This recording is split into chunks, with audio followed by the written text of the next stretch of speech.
Gini deh, gue kasih cerita kecil-kecilan aja. Satu waktu, saya ngobrol dengan seorang menteri yang bertanggung jawab terhadap IKN. Dia bilang begini, "Rok, ini Jokowi minta progress report." "Terus lu ngapain?" "Ya gue kumpulin menteri-menteri itu. Menteri teknik udah selesai. Rapat di situ, dia bilang kita udah selesaikan rapat ini, presiden menunggu progress report. Sudah kita kirim. Officially sudah terkirim laporan progress report itu. Itu dia bilang, suka tanya sama peserta rapat, "Kita udah kirim ya formalnya. Sekarang di antara kalian, di antara kita, siapa yang percaya IKN itu akan jalan?" Ngakak semua. Suatu waktu akan ada menteri yang terangkan itu. Saya nggak mau buka di sini ceritanya.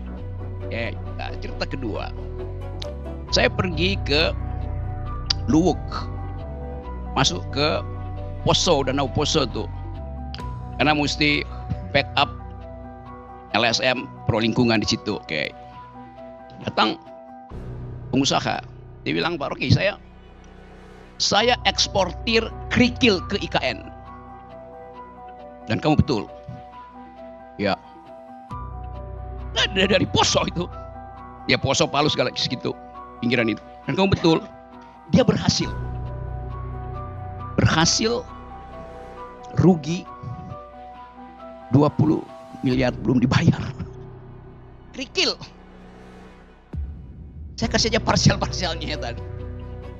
Beberapa waktu yang lalu saya pergi ke Taman Bunga Nasional di Malang, Batu Malang.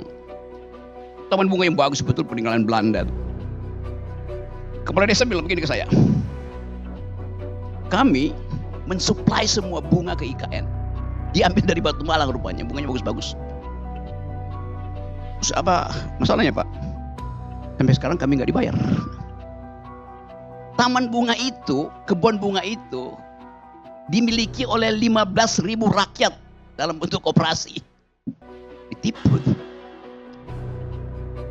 Jadi kalau saya bertanya misalnya, IKN itu simbol apa sebetulnya? Satu-satunya simbol yang ada dalam sejarah manusia, ambisi yang kemudian berantakan, adalah Babilonia Tower. Tower of Babel itu. Kita tahu di dalam cerita itu, pertanyaannya, apakah menara Babilonia itu runtuh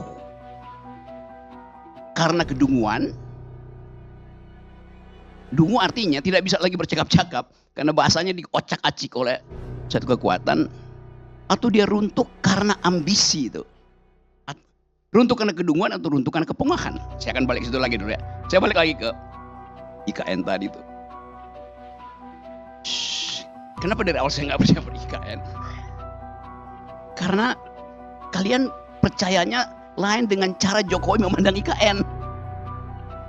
Andrinov menerangkan bahwa demi rasionalitas spasial mesti ada IKN. Oh ya, bagus. Ade Armando terangkan dengan versi yang lain. Untuk keadilan, jangan Jawa aja. Tapi Jokowi nggak lihat itu sebagai alasan dia. Dia lihat itu adalah menara Babel buat dia. Jadi Anda dikacaukan bahasanya oleh seseorang yang punya inspirasi lain tentang Babel, tentang IKN itu. Saya lanjut lagi ya cerita-cerita itu. Satu waktu saya tanya pada Pak JK itu, "Pak JK, gimana ceritanya sih kok ada IKN?" Kata Pak JK, "Dukun aja nggak bisa jawab." Hanya Pak JK, karena JK udah pernah ngomong ke saya. Satu waktu saya bercakap-cakap lagi dengan Sultan Hamengkubuwono yang kemudian pakai baju menolak bala. Dia nggak ngerti apa yang ada di situ selain cerita mistik. Jadi yang Anda sebut rasional itu bagi Jokowi bukan itu yang dia maksud. Artinya dia menunggangi kedunguan kalian. Ya ini begitu jadinya kan. Saya lanjutkan lagi, kenapa saya nggak percaya ya. Mulai dari soal mobil SMK itu. Ngapain? Lu tahu satu peristiwa yang dia udah bohong, lu masih terima lagi bohong lebih gede kan? Soal IKN coba. Sebelum soal SMK itu ada soal pemindahan waktu Pak Jokowi masih wali kota yang terus-menerus didampingi oleh Andrinov. Pemindahan pasar itu, cerita lagi nih yang ngoceh-ngoceh di sini. Atau saya kasih kuliah di UNS 11 Maret. Saya lagi kasih kuliah, tiba-tiba masuk notes kecil. Bung, pakai Bung. Setelah kasih kuliah kita mau ngobrol ya. Itu Jokowi masih wali kota loh itu. Oke. Saya kasih kuliah, saya tanya mana yang mau ngomong. Mau bicara apa? Metodologi, teori? Bukan, kami bukan dosen. Saya pikir dosen.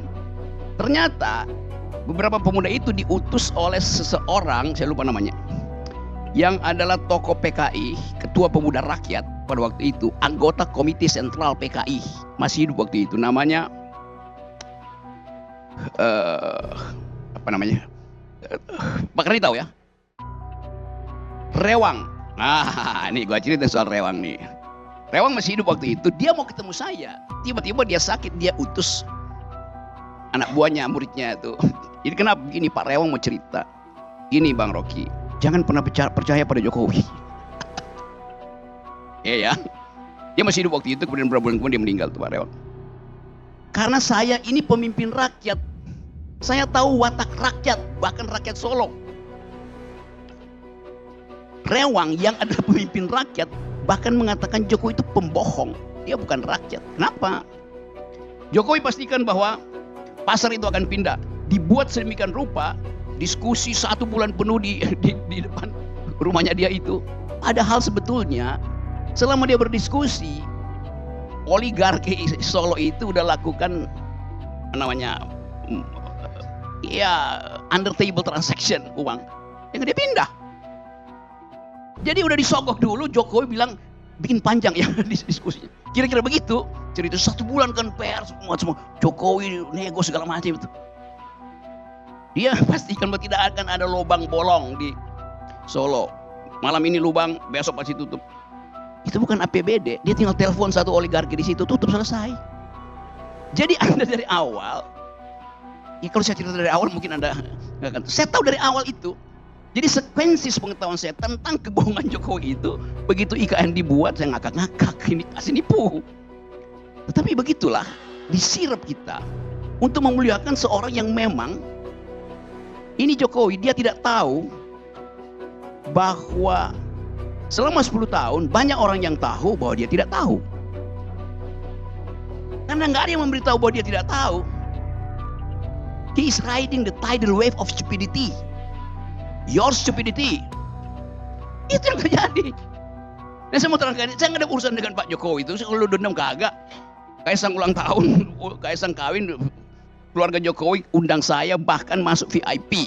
Nggak perlu nunggu kayak Anies Baswedan nunggu siang hari. Saya yang malam hari langsung lewat situ kan. Jadi saya nggak ada urusan dengan itu tuh. Jadi terus menurut saya membaca itu, ini apa keadaan itu. Jadi kalau sekarang, ya memang yang kita mau bicara ini mau diapain tuh. Kalau soal kebohongan itu berseri kebohongannya. Apa yang baik dilakukan di situ? Bagus tadi usulan Dedi. Supaya dia konsisten, tulis surat pada Pak Prabowo. Saya minta dengan sangat Pak Prabowo, tolonglah ada satu kamar khusus yang dibuat di situ. Walaupun anggarannya mungkin cuma 10 miliar atau 100 juta. Untuk anak saya, supaya dia bisa menikmati legasi yang saya bayangkan itu. Apa yang bisa dilakukan oleh Gibran di situ? Jadikan istana itu bukan sebagai tempat pangkalan LPG 3 kg. Dijaga langsung oleh Gibran. Kita ingin supaya Prabowo bikin kepres yang khusus untuk menyenangkan Jokowi.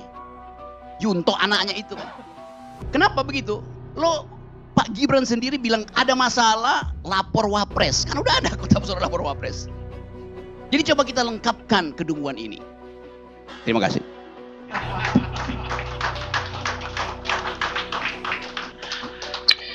Ya teman-teman, barusan kita menyaksikan statement dari Bung Rocky Gerung.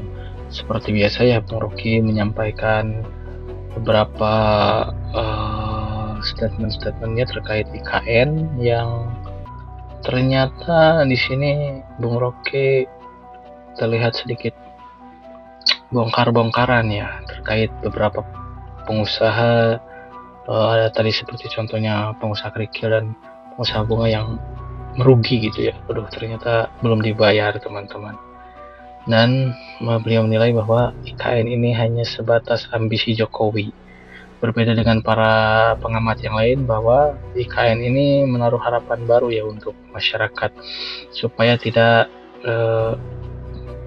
Jawa terus gitu ya, maksudnya biar bisa pembangunan merata. Ternyata itu tidak ada di pikiran Pak Jokowi ya. Entah bagaimana IKN ini akan berakhir.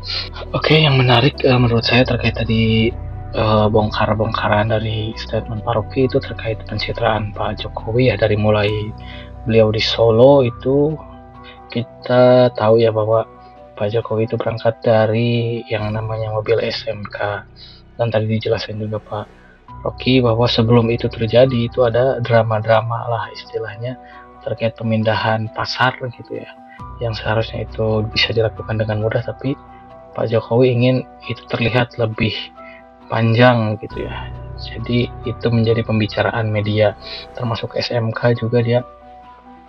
Kita tahu beritanya di mana-mana, itu viralnya sangat viral sekali ya, sehingga mengangkat Jokowi ini bisa berangkat ke Jakarta dan menjadi gubernur Jakarta itu dari mobil SMK. Dan puncaknya itu ya di IKN ini teman-teman. Ternyata ambisi IKN ini hanya sebatas bisa dibilang pikiran yang atau ide yang bagus gitu, gagasan yang bagus, karena IKN ini berangkat dari ibu kota baru ini.